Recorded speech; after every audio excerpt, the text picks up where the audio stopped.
Welcome back, everyone, to the Builders Coach Show. I'm Jess, and I'm here with Kurt. Kurt, how are you today? I'm very good, thanks, Jess. How are you doing? I'm doing great.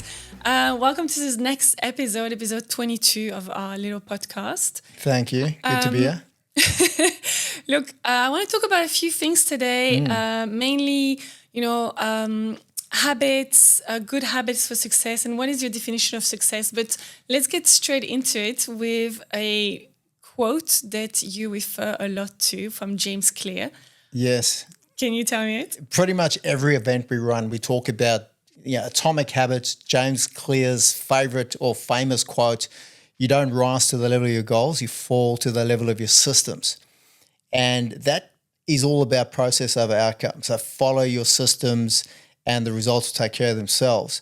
But what a lot of people don't realize is the systems that you need to follow are also your habits and routines as the leader of the business, including your morning routine, exercise, time with family, how you manage your energy, where you direct your attention. So attention management over time management. And I had an interesting conversation this morning with someone that really got me thinking about this concept like at a deeper level and just unpacking some of the nuance, right? Some of the detail within it. So this guy's situation, he's clear on his goals. So most people spend a lot of time and energy thinking about goals, especially this time of year, right? Yeah. What are my top 3 for 2025? What do I want to achieve, profit-wise, revenue-wise, team structure, whatever it is, marketing. And they're looking at specific metrics, and they maybe spend a lot of time reflecting on the year that's been, setting those goals. And then once that's done and they've got clarity, and clarity is power, they think their job's done, but it's not, right? You've really got to be looking at what are the things you're going to do in terms of execution, right? Every day, every week, every month that are going to give you those outcomes. So hence process of outcome. So in this guy's situation, he was dealing with like procrastination.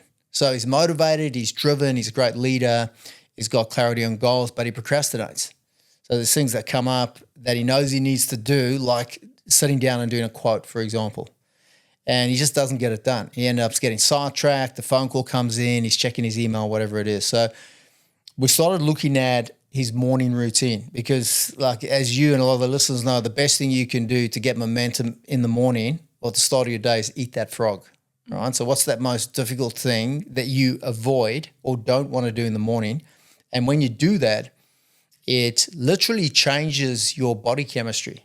I think it's Andrew Huberman was talking to Joe Rogan recently. He's like a neuroscientist. He was talking about how if you do something difficult, in fact, if you've got something difficult you need to do and you do something more difficult than the thing that you are avoiding or need to do, your body releases like a surge of dopamine that, in his words, changes who you are.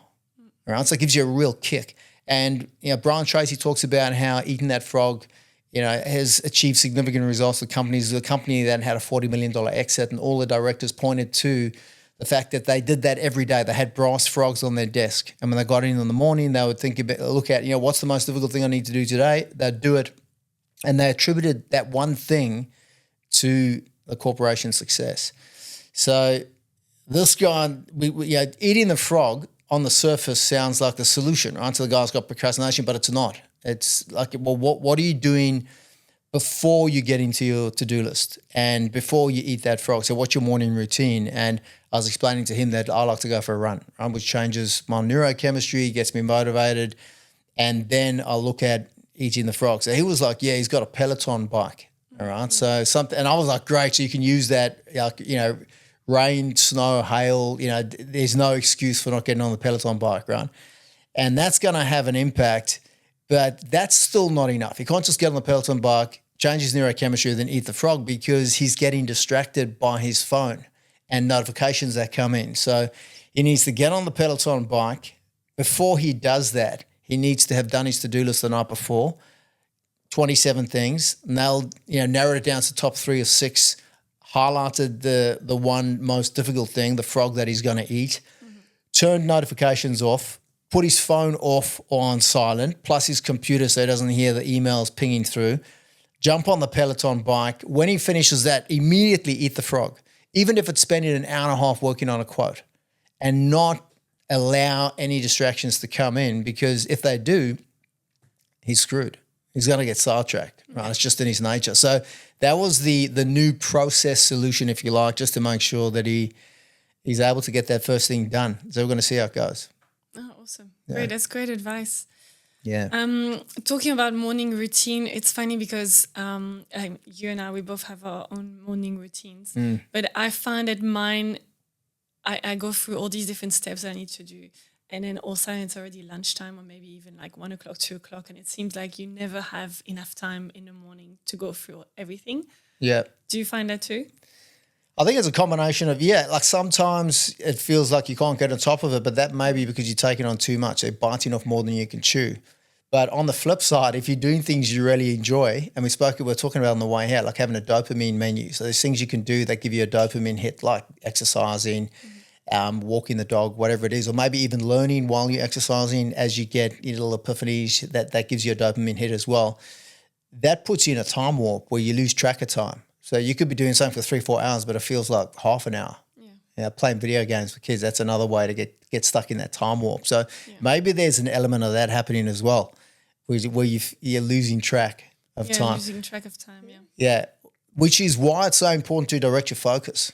But that's a great thing, actually. If you can direct your focus on activities that give you dopamine but are also high dollar productive tasks that generate revenue for the business, that's when you live an extraordinary lifestyle, because you're living essentially a flow state lifestyle. So getting into a flow state, and flow states, which is what athletes get into, right? A definition of a flow state, or the way that you know you're in a flow state, is when you lose all concept of self and time. So you could be getting into flow, which is a good thing. Yeah. I also find that there's some small task that kind of always drop down to the bottom of the list, but they still, because they're smaller, they might not be as urgent or relevant, but then they're like on your to-do list for weeks on end, and then they never get done because they're not that top eat that frog task. Yeah. What's your opinion on that? Like, how do you get those things done? Because at the end of the day, it also needs to get done.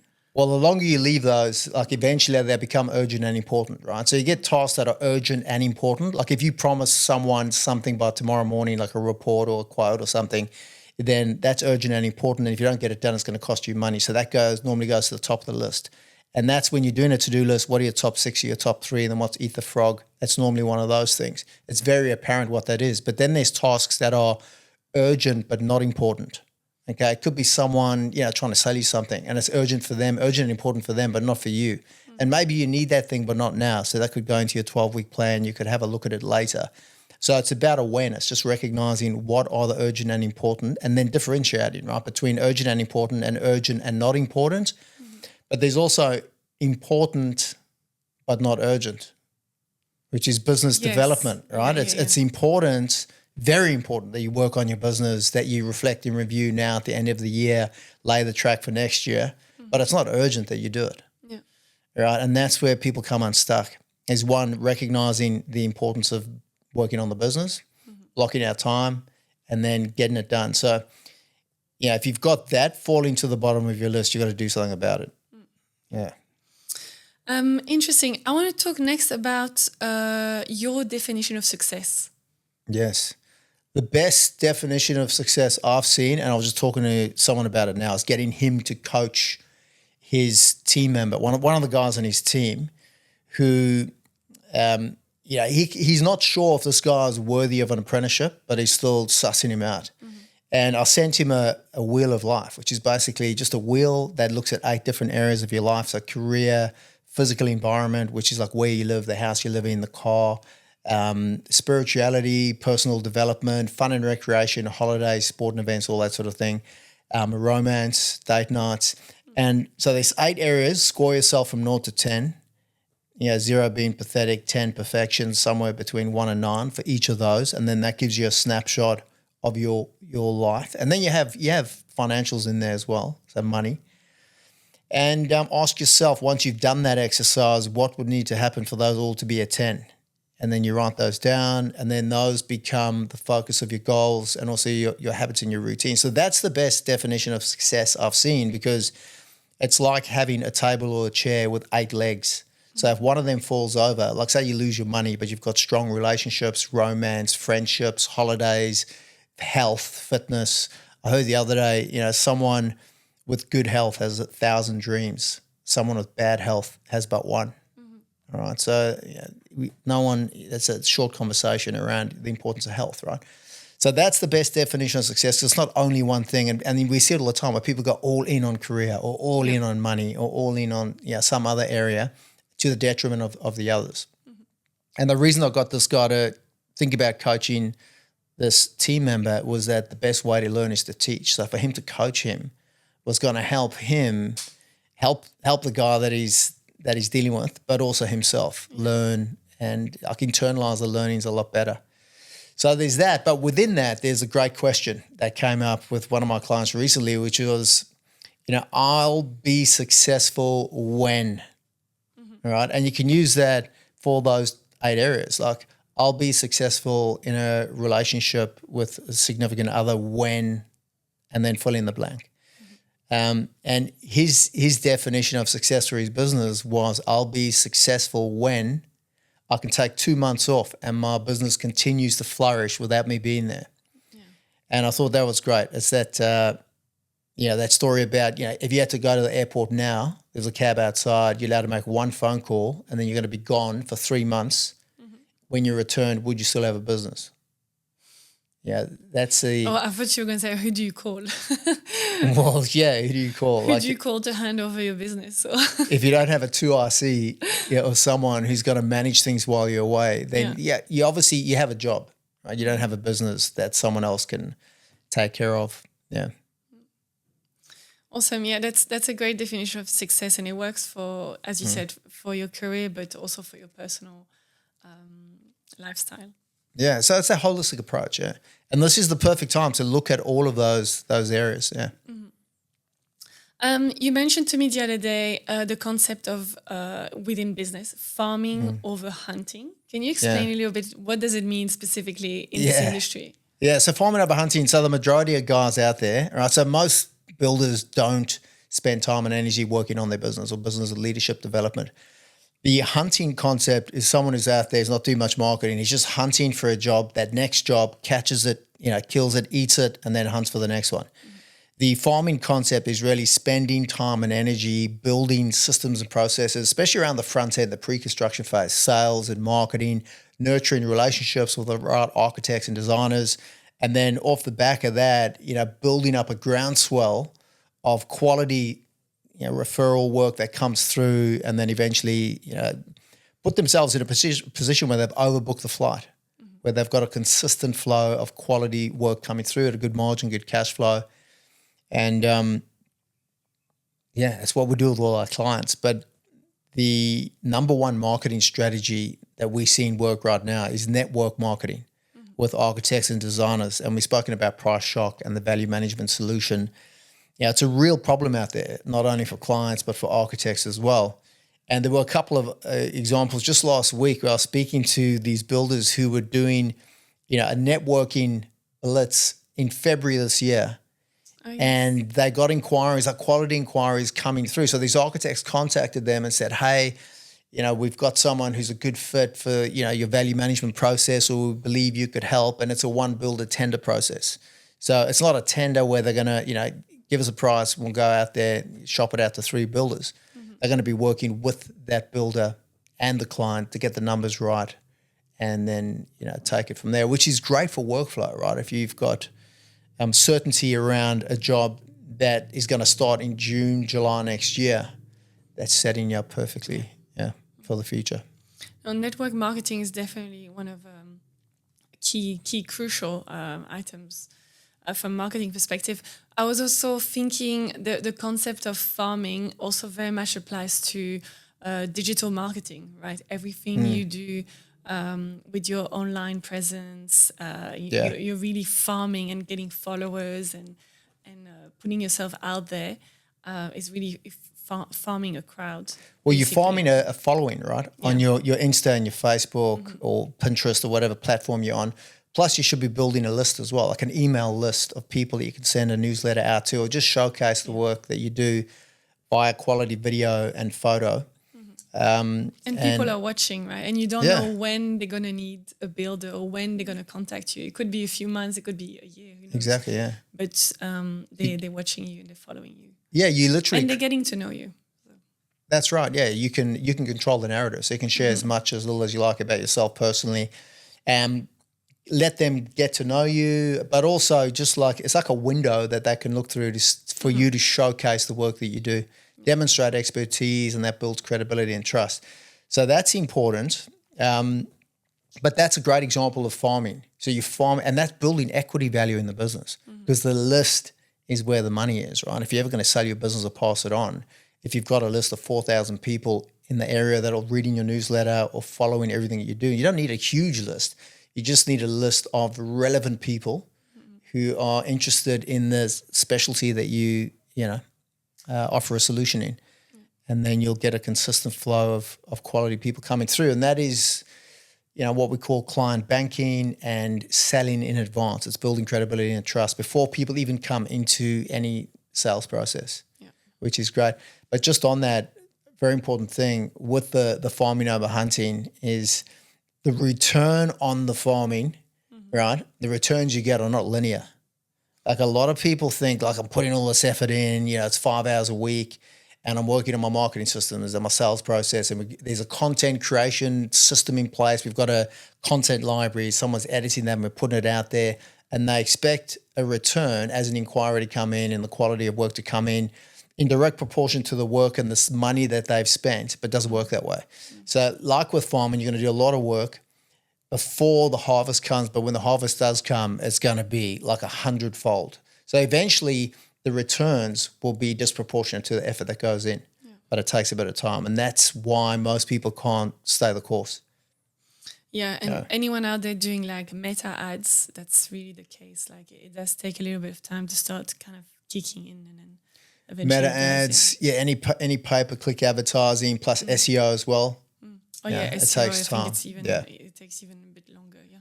Yeah, and that's a long-term perspective, really, and that's a differentiator between successful and non-successful people, right? Is having that long-term perspective. Yeah, definitely. You and I were talking the other day about the concept of faux pas. Do you want to go through it? Like, just explain your story. The fear of other people's opinions. Yeah. So I've been listening to a sports psychologist talk about this quite a bit, right? Fascinating, because it's highly relevant to professional athletes. Right? A lot of them struggle with choking in big games, like a grand final. Well, imagine you're at the Olympics, you got the weight of the nation, on your shoulders, and it's often athletes who are expected to win that feel it the most, right? Like it's just and we all have, having listened to this guy now, I've gained an understanding. It's a reptilian brain response. We all have it. We all have this fear of other people's opinions. It's hardwired into us.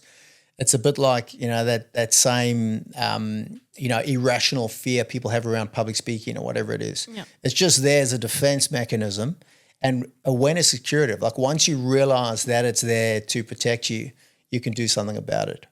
But does it go away though? It never really goes away. It's never really going to go away, no.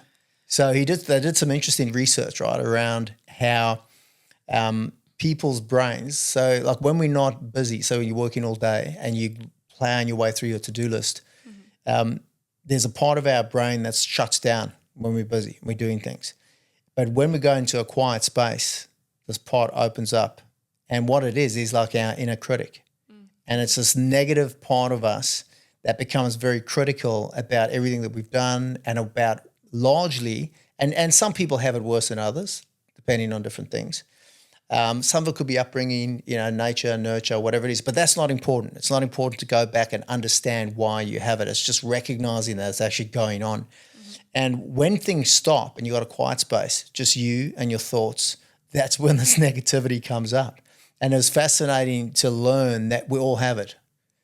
And just knowing that means you can be more compassionate at understanding with other people, because all of us are walking around beating ourselves up, right? It must have to do with the fact that we all want to belong. The sense of like having a tribe, etc. That's how and that's how we got to be apex predators, Yeah, right? Was exactly. working together, yeah. Yeah, and then be part of the tribe and not be like isolated. So that's why we like having these thoughts. Yeah. That's right, and it's important. So we're looking for acceptance and approval from outside of ourselves, but that's a painful existence. Like this guy's saying, like it is really important that you recognize what's going on and then do something about it. So what do you do about it, right? Like what's the process solution? So we're talking about, the builder before with procrastination. The process solution is change his neurochemistry, get on the Peloton, turn off distractions, eat the frog. So how do you deal with this reptilian brain thing? It's never going to go away. So any ideas? What would you do? Positive thinking. I don't know.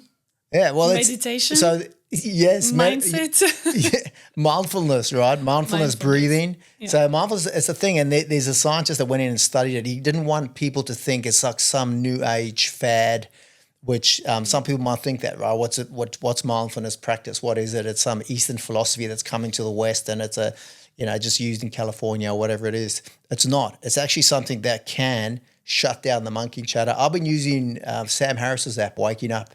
Got a couple of clients that use it. I've recommended it to them, and it's brilliant in literally shutting those thoughts down, because it's important to recognize you are not your thoughts. Yeah. And I'm talking about thoughts where you've done things and then you worried about how you came across to other people. Yeah. You worried about how other people are judging you, and then how you judge other people as well. That part of the brain, it's just there. Again, we all have it. And it's almost comforting to know that we all have it. And once you know that it's there, again, you can be more understanding of other people and have some compassion, because we also all hide it, right? Everyone's got a mask. No one's going to openly go, I'm having these weird thoughts about you, or I'm beating myself up on the inside. We all just pretend everything's cool. Yeah. And we were joking about it, saying that you probably have some people are more important than others. You're more concerned about certain people's opinions. Like your parents are like, do we say FOMO, like fear of your mother's opinion? Yes, FOMO, FODO, fear of your dad's opinion. Yes. Like a lot of guys have that. Or FOWO, fear of your wife's opinion. Yeah. What about FOCO, like child king syndrome, right? Like fear of your kids' opinion. Yeah, there's people that get dictated to by their kids, right? So it's fascinating that we live in these self-imposed prisons where people are fearful of speaking up.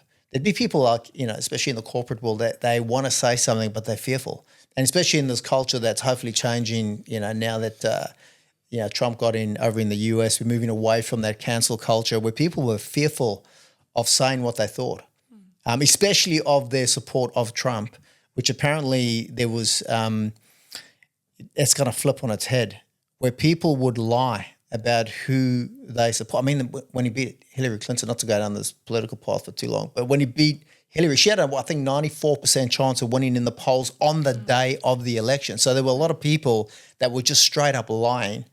And apparently now, because people's view of him has changed significantly, and there will be people now that will lie and say, I always supported him, but actually didn't. So it's fascinating, but we got off course. We did FOPO. Yeah, fear of other people's opinion. So it's something that I don't think you'll ever fully be able to get rid of. It's hardwired into us, but it's important to know that it's there. And then ask yourself, like, where are you making decisions in your life? Going back to that wheel of life, right? Mm-hmm. Relationships, family, fun and recreation, financially, maybe with marketing as well, where you're making decisions or not making decisions based on FOPO, on what other people are thinking. Yeah, that's fascinating. I was like, wow, because I was like, nah, I'm not. I don't think, I have too much FOPO. And then I was like, no, I do. We all do, right? You do. Yeah, we do care what other people think. Yeah, if you start digging and looking at a few things, I'm sure it's you. We all do, and it's probably more than we think. Yeah. Like fun. Like I think for guys, it's like money, success. Like society does look at guys that are more successful, that have achieved more in business and financially more favorably than guys that haven't, right? Yeah. But that doesn't mean you don't have value if you're not successful. So being able to recognize your value despite the results or the external things that you've achieved that's what you ultimately need to try and achieve. And then with women, it's like your looks, right? A lot of females relationships also. Yeah, but beauty and what people like, how people look at you based on your appearance, right? That's how do you overcome that? I think it's tough, right? Yeah. But if you can do that, that's freedom. I heard a quote this morning. There's only one freedom. There is but one freedom. Something from the 1800s, right? And that is mental freedom. I'm paraphrasing. It's in your head, basically. Yeah. There is no other freedom. Like I value freedom. It's one of my highest values. Mm-hmm. And a lot of guys want to pursue, or people want to pursue, financial freedom. But we all know people that have a lot of money and are miserable as hell. Yeah. So what's the problem there? It's a problem in their own head. So they're not free from their own inner thoughts. They don't feel they're good enough, right? So that's that same reptilian brain. So it's been able to free yourself from that negativity, which is the ultimate challenge, I reckon. And part of it is FOPO, yeah. Awesome. Well, that's really awesome advice for this week. Did you have any other stories you wanted to mention from some of your clients? Off the top of my head, man, there's no, nothing right now. There'll be plenty more. I just wondered if we covered everything. No. Okay, awesome. Thanks. Well, that's really, good advice around some key topics today. Yeah, all I would say to anyone listening, think about what new habits and routines you want to form into the new year and start with them now. Yes, you want to take a break, manage your energy, recharge the batteries, but getting to those morning routines, even if it's doing like a morning meditation. A lot of the guys I talk to, it's about family. One of my clients today was, it's all about 10xing quality time with family. So they have him and his wife have breakfast every Monday morning. So continuing to do that, and then not working on weekends, spending time with the kids on the weekend, playing board games, going to the beach, because you blink and it's gone. Yeah. So Awesome. Thanks for that. Thanks for listening, everyone, and see you next time. See you next time. Cheers, guys.